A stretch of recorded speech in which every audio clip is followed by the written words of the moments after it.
Binaliktad na lang dahil sa dami ng snow. Reality life.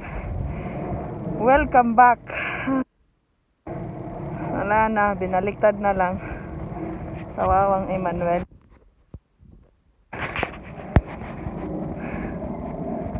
Kailangan na talaga ng palitan ng car.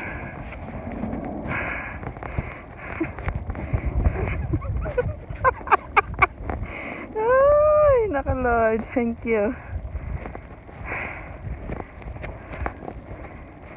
Snow na naman, start na naman ng snow. Again and again. Again and again.